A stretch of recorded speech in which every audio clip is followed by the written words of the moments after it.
어려운 일 당할 때 나의 믿음 적으나 의지하는 내 주를 더욱 의지합니다. 성령께서 내 마음 밝히 비춰주시니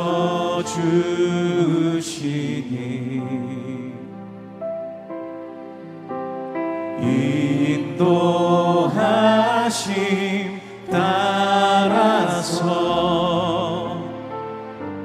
주만 의지합니다.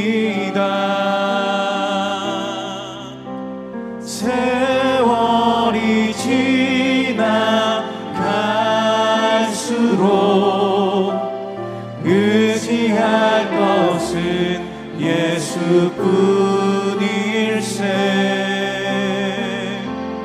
무슨 일을 만나도 예수 의지합니다.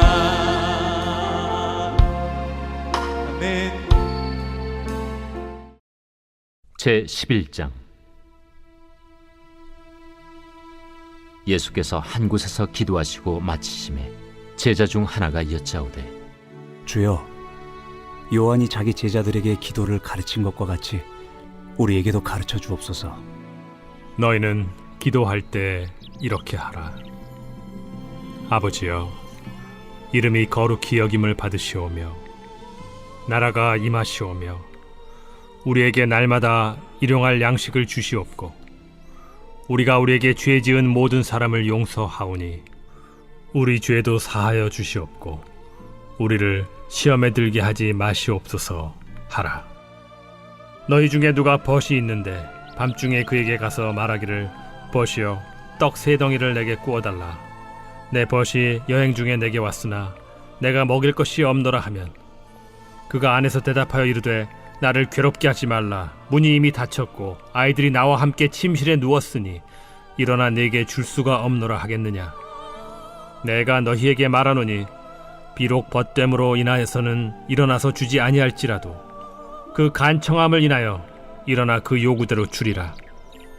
내가 또 너희에게 이르노니 구하라, 그러면 너희에게 주실 것이요, 찾으라, 그러면 찾아낼 것이요, 문을 두드리라, 그러면 너희에게 열릴 것이니 구하는 이마다 받을 것이요, 찾는 이는 찾아낼 것이요, 두드리는 이에게는 열릴 것이니라. 너희 중에 아버지 된 자로서 누가 아들이 생선을 달라 하는데 생선 대신에 뱀을 주며 알을 달라 하는데 전갈을 주겠느냐. 너희가 악할지라도 좋은 것을 자식에게 줄 줄 알거든 하물며 너희 하늘 아버지께서 구하는 자에게 성령을 주시지 않겠느냐. 네, 사랑합니다. 네, 동물과 사람의 차이를 아십니까? 동물은 그냥 두면 알아서 자랍니다. 그러나 사람은 배움을 통해 자랍니다. 우리는 죽을 때까지 배웁니다. 배운다는 것은 누군가에게 가르침을 받는다는 것입니다. 상식적으로 무언가를 배울 때 그 분야의 전문가를 찾아갑니다. 요리를 배우기 위해 백종원 같은 요리사를 찾아갑니다.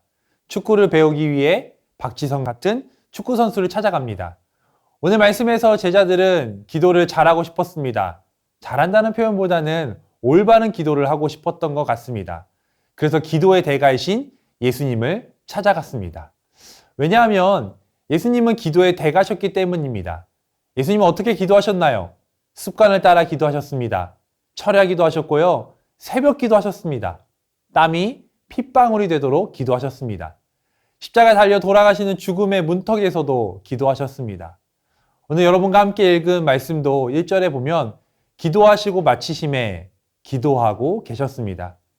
하나님과 늘 대화하셨던 분이 바로 예수 그리스도십니다. 그리고 예수님의 능력이 기도에서 나왔다고도 말씀하고 있습니다. 마가복음 9장 29절은 이렇게 기록하고 있습니다. 이르시되 기도 외에는 다른 것으로 이런 종류가 나갈 수 없느니라 하시니라. 삶의 전부가 기도이셨던 예수님께 한 제자가 기도에 대해서 가르쳐 달라고 간청합니다. 예수님께 기도 세미나를 요청한 것입니다. 예수님은 주저하지 않으시고 주기도문으로 기도를 정의하셨고 가르쳐 주셨습니다. 여러분에게 주기도문은 어떤 의미인가요?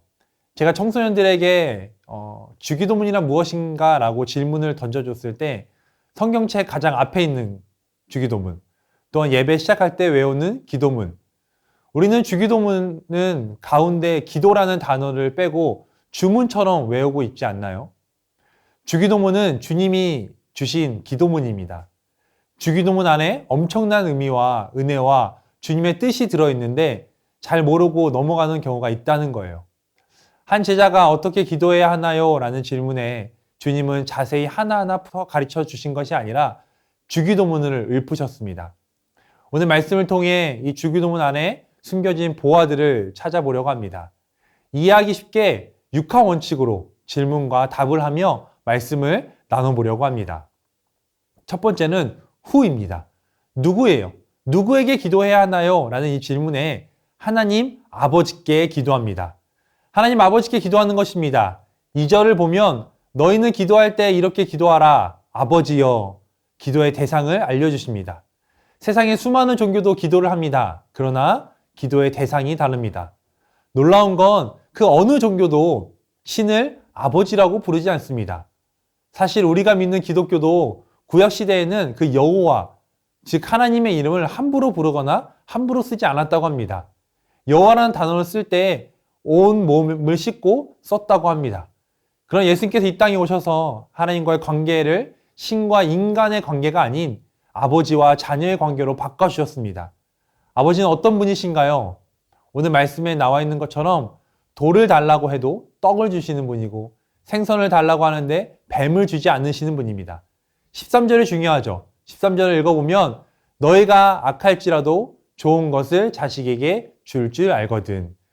자식에게 가장 좋은 것을 주시는 분이 바로 우리 하나님 아버지라는 것입니다. 기도 응답에는 3가지가 있다고 하죠. Yes, No, Wait. 그러나 13절을 보면 하나가 더 있습니다. More, Best입니다. 나에게 가장 맞는, 가장 좋은 것을 주십니다. 왜냐하면 나를 그 누구보다 잘 아시는 아버지이시기 때문입니다. 기도는 하나님 옆집 아저씨가 아닌 하나님 아버지께 하는 것입니다. 아버지는 자식이 원하는 것보다 필요한 것을 주시는 분입니다. 두 번째는 when입니다. 언제이죠. 기도는 언제 하나요? 라는 질문에 기도는 언제든지 하는 것입니다. 2절을 보면 너희는 기도할 때에 여기서 때는 어느 정해진 시간이 아닙니다. 여기서 때를 원어로 호탄이라고 하는데요. 시간을 나타내는 접속사로 과거의 단회적 사건을 언급하는 것이 아니라 반복되는 일들을 언급할 때 사용되며 언제든지라는 의미를 지니고 있다고 합니다. 계속해서 또는 반복해서 하는 것입니다. 그리고 3절에 보면 날마다라는 단어가 있지 않습니까? 우리 날마다 기도해야 합니다. 언제든지 기도하십시오. 책 제목 중에 5만 번 응답받은 조지 뮬러의 기도라는 책이 있습니다. 5만 번이나 기도 응답받았다는 것에 놀라는 것이 아니라 5만 번 기도 응답을 받았다는 것은 5만 번 넘게 기도를 했다는 것입니다. 우리는 큰 기도만 기도 응답이라고 생각합니다. 대학에 들어가는 거, 결혼, 취업, 가족, 건강 등등. 그러나 작은 것 하나하나 기도하며 감사하는 것입니다. 또 하나의 책을 소개하고 싶은데요. 제목이 너무 바빠서 기도합니다 라는 책입니다. 바쁠 때 우리는 기도해야 하는 것입니다. 왜냐하면 바쁘다는 것은 일이 많다는 것인데 기도하지 않으면 내가 했다라고 교만해집니다. 내 마음대로 합니다. 그러나 기도하면 하나님이 하셨다라고 고백하는 것입니다. 기도는 언제든지 하는 것입니다. 세 번째는 where. 기도는 어디에서 해야 하나요? 라는 질문에 어디서든 하는 것입니다. 기도를 꼭 교회에서 해야 한다고 생각합니다. 기도실에서, 기도원에서 해야 한다고만 생각합니다. 그러나 기도를 그렇게 생각하면 하나님의 편재성, 어디에나 계시는 하나님을 제한하는 것입니다. 교회에서 기도하면 더 잘 들어주시나요? 기도원 가면 더 잘 들어주시나요? 교회에서 기도하면 더 잘 들어주시고 하는 것이 아니라, 기도원에 가면 더 잘 들어주시는 것이 아니라, 교회 또한 기도원에 가지 말라는 것이 아니고, 기도하기 위해서 그렇게 교회를 찾고 기도원을 가겠다는 그 간절한 마음을 보시고 하나님은 그 마음을 보신다는 것입니다. 오늘 말씀에서도 예수님은 성전이 아닌 한 곳에서 기도하셨습니다. 성경을 보면 한적한 곳에 가셔서 기도하셨고, 감람산에서도 기도하셨고, 바울은 감옥에서 기도했습니다. 요나는 물속이 뱃속에서 기도했습니다. 기도는 어디에서든지 할 수 있는 것입니다. 제가 지난 그 기도 DNA 설교 때 했던 그 말씀인데요. 주기도문이 어떻게 시작하나요? 하늘에 계신 우리의 아버지, 하늘에 계신다고 합니다. 하늘이라는 단어는 어디에나 쓸 수 있습니다. 그리고 어딜 가도 하늘이라는 것을 볼 수 있습니다. 만약에 엉뚱한 생각이지만 땅에 계시는, 또한 바다에 계시는 하나님이라고 하면 어느 곳은 바다가 없고 어느 곳은 산이 없지만 이 세상에 어딜 가도 하늘은 있습니다. 이 말은 어디에나 계시는 그 하나님께 어디서든지 우리가 기도할 수 있는 것입니다. 기도는 어디에서든지 할 수 있는 것입니다. 다섯 번째는 what입니다. 무엇을 기도해야 하나요?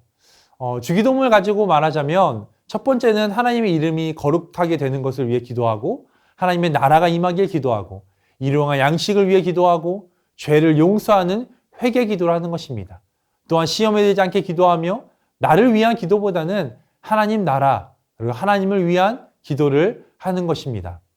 청소년 시절 수련회를 가면 몇 시간을 기도합니다. 그 시간에 어떻게 기도해야 할지 몰랐습니다. 그때 저희 강사님께서 5손가락으로 이렇게 기도를 배운 적이 있어요. 엄지는 왕이신 하나님께 기도하는 것입니다. 그리고 검지는 이 누군가 잘못할 때 이렇게 뭐 때로 지적하잖아요. 회개 기도하는 거예요. 중지는 가장 길어서 감사 기도하는 것입니다. 약지는 간구하는 기도예요. 그리고 이 새끼손가락은 연약함의 기도입니다. 무엇보다 여러분 이렇게 중보하는 기도했으면 좋겠습니다. 누군가를 위해서 기도하는 여러분 되기 소망합니다. 우리 교회는 3대 특세 때 교육자들이 강단에서 아이들을, 또 미래준비팀의 아이들과 청년들을 위해서 축복 기도를 해줍니다. 지난 3대 특세 때 한 교육자가 중등부 아이의 기도문을 보고 너무 안타깝고 그 마음이 아파서 간절하게 이렇게 기도했다고 합니다. 불안장애로 너무 힘들어했고, 또 너무나 아파서 하나님이 안 계신 것 같다고 이렇게 적혀 있었다고 했습니다. 더욱 마음을 담아서 기도하고 기도했다고 합니다. 며칠 뒤에 그 교육자에게 이런 메일을 받았다고 합니다. 제가 그 메일 그대로 읽어드리도록 하겠습니다. 안녕하세요. 어제 새벽 기도 때 기도받았던 학생입니다. 제대로 인사도 못 드리고 급히 가서 너무 감사하다는 말 전해드리고 싶어서 이메일을 보냅니다. 진심으로 저를 위해 기도해 주셔서 너무 감사합니다. 마음이 너무 이상하더라고요. 이렇게 정성껏 처음 본 사람에게 기도해 주시는 게 마음이 뭉클하고 너무 감사하고 좋았어요. 기도받고 엄마 차 타고 갔는데 마음이 너무 편안하고 맑아진 것 같고 시원하더라고요. 강박증이 있고 나서 이런 마음이 든 적이 없었는데 신기했어요.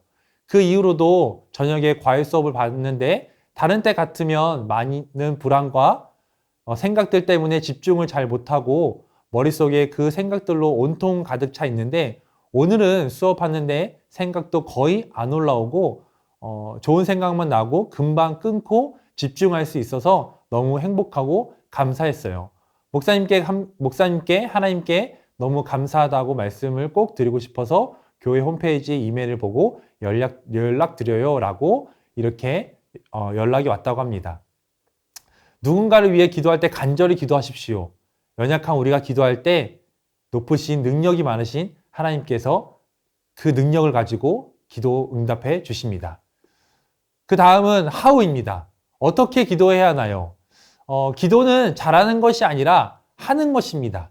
기도를 잘하고 싶어 합니다. 기도를 잘한다는 것은 무엇을 의미할까요? 제가 생각하기로는 기도에 잘한다는 기준은 따로 있지 않은 것 같습니다. 또한 기도문을 잘 쓴다고 해서 하나님이 더 잘 들어주시는 것도 아닙니다. 기도는 하나님과 대화하는 것입니다. 하나님 아버지, 아빠와 대화하듯이 하는 거예요. 여러분, 아빠랑 대화할 때 어려운 단어를 사용하시나요? 늘 정장을 차려입고 대화하시나요? 편하게 대화하는 것입니다. 제가 기도 세미나에서 기억에 남은 문구 하나가 있습니다. 기도는 하나님의 뜻을 알아가는 것이지 내 뜻을 가지고 떼쓰는 것이 아니다 라는 것이에요. 우리는 기도하면서 하나님의 뜻을 알아가는 것입니다. 기도는 대화라고 했어요. 서로 주고받는 것입니다. 그런데 저는 그리고 여러분은 많은 기도가 일방적인 기도인 것 같아요. 하나님께 다 쏟아붓고 이제 하나님이 말씀하려고 하면 그 자리에서 일어나게 되는 거죠. 우리가 하는 기도와 듣는 기도가 같이 있어야 합니다. 여러분의 기도를 들으시고 또 주님이 말씀하시는 것을 듣는 여러분이 되길 소망합니다. 마지막은 Why입니다. 왜 기도해야 하나요? 라는 질문에 기도 응답 받기 위해 우린 기도합니다. 그렇습니다. 기도하는 이유 중 하나가 기도에 응답받는 것이 우리의 관심사입니다. 내가 기도한 것들이 하나님께서 이루어 주신 것입니다. 여러분이 생각하는 기도 응답은 무엇입니까? 기도했던 대로, 기도하는 그 제목대로 그대로 이루어지는 건가요? 그런데 돌아보면 기도했던 그대로보다 다른 방법으로 이루어 주실 때가 있습니다. 오히려 상황이 더 안 좋아졌을 때도 있습니다. 여러분이 생각한 기도가 기도 응답이 이루어지지 않았을 때 여러분은 어떻게 반응하시나요? 때로는 주님께 삐질 때도 있죠. 저 또한 기도 응답이 제 뜻대로 이루어지지 않았을 때가 있습니다. 제가 하나님을 고등학교 2학년 때 인격적으로 만나고 처음으로 했던 게 바로 공부였습니다. 기도도 열심히 하고 하나님께 공부해서 하나님 안에서 공부해서 열심히 공부해서 좋은 성적을 받길 소망했습니다. 그래서 좋은 성적표를 가지고 하나님을 믿었더니 내가 기도했더니 기도 응답으로 이렇게 좋은 성적표 받았어라고 간증하는 것이 저의 바람이었습니다. 그러나 제 바람과는 다르게 성적이 좋지 않았습니다. 제가 그 성적표를 가지고 어디를 갔냐면요. 교회로 갔습니다. 교회로 가서 기도하면서 하나님께 따졌습니다. 근데 그렇게 기도하는데요. 제 마음속에 하나님께서 이것이 기도 응답이라고 그렇게 말씀하시는 것 같았어요. 어떤 마음이었냐면요. 제가 그 전에는 성적이 좋지 않으면 다른 곳에 가서 화풀이했습니다. 뭐 게임방을 가든지 아니면 다른 것을 통해서 그것을 해소하려고 했습니다. 그러나 제가 기도 응답과는 결과는 달랐지만 하나님 앞에서 그것을 다시 기도하고 하나님 앞에 나아갔을 때 그것이 하나님의 기도 응답이라고 말씀해 주셨습니다. 기도 응답은요, 상황이 바뀌는 것이 아니라 하나님과 더욱 가까워지는 것이 바로 기도 응답인 거예요. 왜 기도하나요? 라는 질문의 답은 하나님과 더 가까워지기 위함이라고 고백하는 여러분이 되길 소망합니다. 말씀을 마무리하면서 며칠 전 있었던 이야기를 하나 하려고 합니다. 2월 달에 제 사역에서 처음으로 임종 예배 부탁을 받았습니다. 제 사역의 첫 임종 예배였습니다. 저희 교구 권사님의 어머님이셨는데요. 예배를 드리고 기도를 했을 때는 크게 반응이 없으셨어요. 그런데 평소에 주기도문송을 즐겨 들으셨다고 합니다. 그래서 순장님께서 마지막에 이제 핸드폰으로 주기도문송을 틀었는데요. 놀랍게도 눈을 뜨시고 반응을 하셨습니다. 기도의 힘이 느껴진 그 순간이었습니다. 사랑하는 성도 여러분, 주기도문이 주문이 되지 않길 소망합니다. 예수님이 주기도문을 통해서 기도는 하나님께 언제 어디서나 우리의 간구뿐만 아니라 하나님의 나라를 위해 기도할 때 하나님과 더욱 가까워지면 기도의 능력을 경험하는 여러분 되길 소망합니다. 기도의 능력, 기도의 은혜를 매일매일 삶 속에서 누리는 여러분이 되길, 기도하는 제자가 되길 소망합니다. 함께 기도하겠습니다. 주기도문을 통해 주신 은혜를 붙들고 매 순간순간 기도하며 살게 하소서. 아멘. 응답받기 위한 기도가 아닌 하나님이 뜻을 알고 하나님이 원하시는 것을 듣고 순종하는 삶을 살게 하소서. 아멘. 우리 교회가 만민이 기도하는 집이 되며 모든 성도가 기도하는 제자가 되어 기도의 능력을 경험하며 살게 하소서. 아멘.